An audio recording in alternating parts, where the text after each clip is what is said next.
if we talk about communication and how complicated and difficult and how hard it can be sometimes, we live in a fast-paced world, a lot of emotions. Sometimes we're afraid to give feedback. Sometimes there are conflicts. What do you think is the biggest barrier in the workplace in this age? I think it's hard to point on one single thing, but especially in Denmark, for example, we don't have this early training in how to communicate in an effective way. So in my school time, for example, I was not taught how to communicate effectively, right?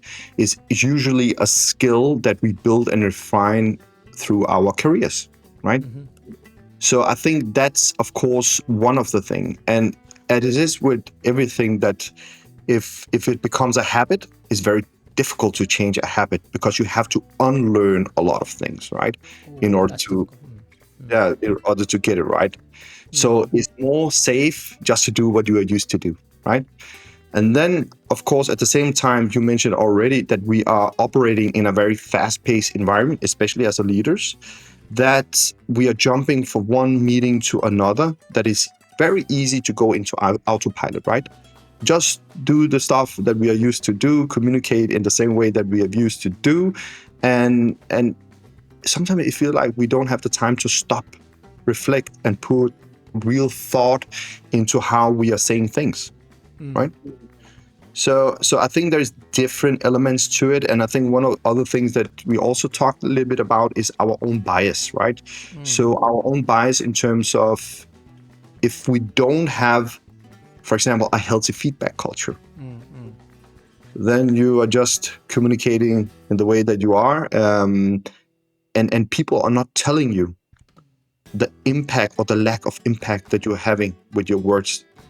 Then it's very difficult to know that you need to do something else. And I think probably why people don't want to say anything to you is that you are not inviting them to give you that feedback as well, right? So I think there's a lot of different layers into that. And then we talked about diversity, which again plays a very huge part in this, right? That we have cultural and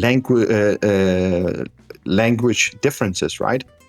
So and that also creates a barrier. So if you are like, my native language is not English, right? And for me, it can also be very hard sometimes to explain things as I would do it in Danish, right?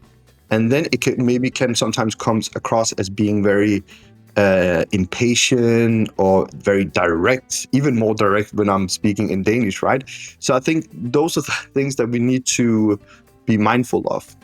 And then, the emotions, we also talked about that. Emotions, we bring our emotions into meetings, into our emails, and that is something that make us lose our objectivity, I would say so. So how do we not involve emotions when we communicate, when we make an important decision, when we go into that meeting? Because to me, that sounds difficult to do sometimes. Yeah, and that's why you need support.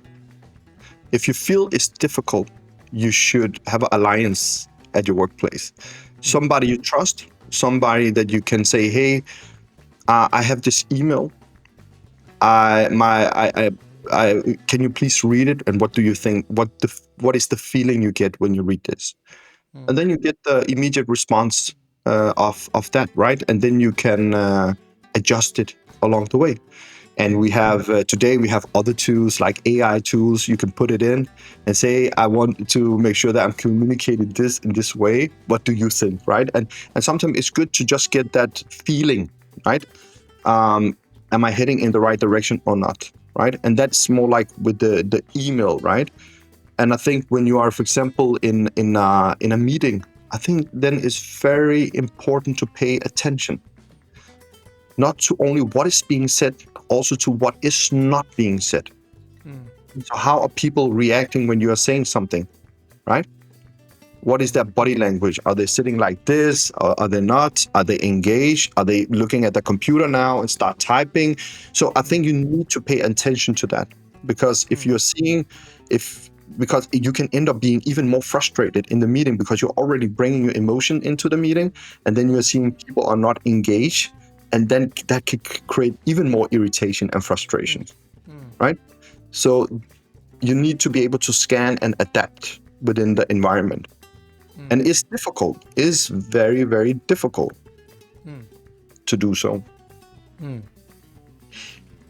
Yeah, that's well said. I think like you say, Kasim, you have to have the ability to be able to read a room, and so that means that you can't be up in your head. You have to be present in order to be able to read the room and also be flexible and adapt. Especially if you are giving a presentation, for instance, and you are on the stage, if you're too nervous, if you are too much focused on what you're saying, how you look like, if they will like you or not, you're not present. And you're not going to see those facial expressions, the body language, if people are tired or not. And so basically presence and being able to read a room and be comfortable with who you are as a leader. We need to be ourselves. And I think now I've been working as a consultant as well, right? Where I saw a tendency of people actually not being themselves. So they are trying to be somebody else. So when you went into the meeting, you can immediately see, okay, like, why is he now acting like this, right? Because I know him like this. So I think it's important, and especially in consultancy, it's a people's game, right? And people are really good in reading each other. So you need to be yourself. And if you are not being yourself, then it's easy to spot, I would say so. It's definitely not attractive, and it's definitely not going to help you at all. I think this problem is common because we often hear you should fake it until you make it. And I've made a video about it. I don't think you shouldn't fake anything. I think instead, I don't remember who it was who said it, but you should do it until you become it.